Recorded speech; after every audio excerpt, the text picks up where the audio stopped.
So I tried to pop seeds recently and it didn't go well.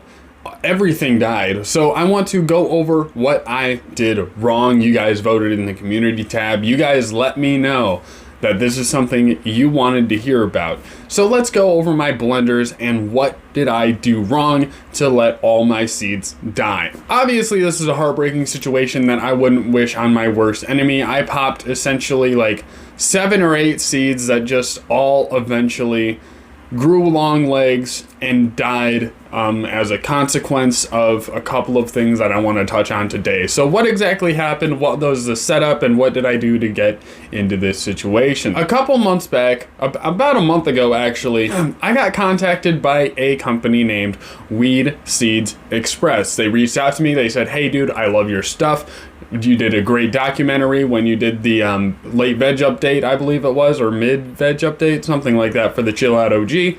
And they were like, "Hey, we want you to grow our genetics." So they sent me 3 packs of seeds that I got to choose from their catalog.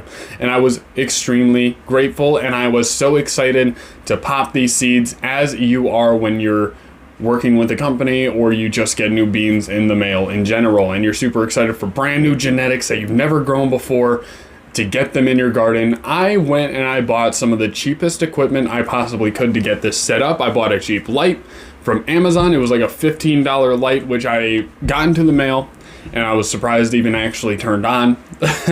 But it was a pretty bright light. I was surprised by the brightness of the light. I said, "Hey, this might actually work." So I put my seeds in a paper towel to start the germination process, and I waited for them to sprout, and everything was looking solid. I've never seen such healthy taproots in my life. It was absolutely crazy. So I plant these seeds in the solo cups because I like to start in a solo cup to make sure that they're not going to get overwatered and all that good stuff, and they're not going to have a hard time in their first couple of weeks of life. They will also be able to fit into my little clone dome over there. And I started popping these seeds and a couple of them died under the light. A couple of them died in the clone dome in the room.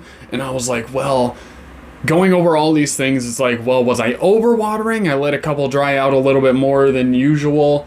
Or am I like keeping the humidity too low because I wasn't spraying the dome every single day?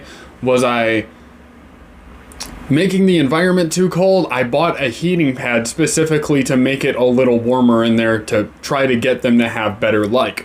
But here's what I think happened. The growth pattern of these plants was grow, shoot up super tall, flop over, and die from seemingly the bottom up. My thing I think I fucked up with was I think I bought a light that was not intense enough to meet the needs of my seedlings. Seedlings are very fragile and they have a lot of needs. And one of those needs is sufficient light. And the fact that every single one of those seedlings grew super tall tells me, as a gardener, that they were stretching up to try to get the light intensity that they desired. They knew exactly where the light was. They were following the light, but they weren't able to get enough substance from the light to actually grow significantly, to keep their energy levels up, and they simply shriveled up and died, and it was only a matter of time before they did that. And the seedling that lasted the longest was a Granddaddy Purple that I was extremely excited about from Weed Seeds Express. I planted Granddaddy Purple, Blackberry Moon Rocks, and Ice Cream Cake are the 3 strains that I decided to pick from them. And none of the Ice Cream Cake sprouted, so that's a big shame. But the Blackberry Moon Rocks didn't do well. The Granddaddy Purple also died, unfortunately. And then I also planted a Peanut Butter Breath and a banana, or a strawberry banana, that I got from a separate seed purchase, which I hoped would do better. I didn't know if it was a specific like seed bank thing that they were giving me lower quality genetics, so I kind of wanted to throw that test in there too, just to knock out another factor. And unfortunately, every single one of those seedlings died. And unfortunately, that's just one of the things that you can go through as a gardener, is you can plant seeds that you're extremely excited for, not have a suitable environment, no matter how much experience you have. And, plants die sometimes. So I'm going to wait for the chill out OGs to be done before I start my next run, unfortunately.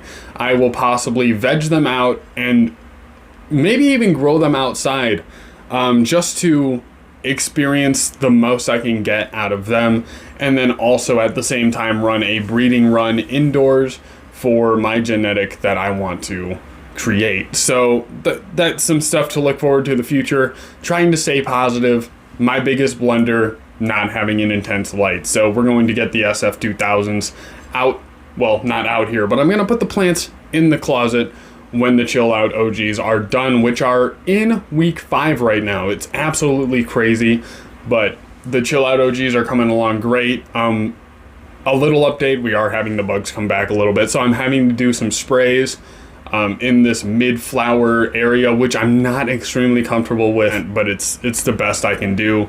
I want to produce this product. I hope it turns out well, and the pesticides that I'm using don't completely ruin it. But hey, if you're new, you like this update, you like seeing things that I do wrong in the garden, hit the like button, hit the subscribe button, and hey, let's have a conversation down below. Leave whatever comments you have about the video, and I will see you next time. Thank you very much.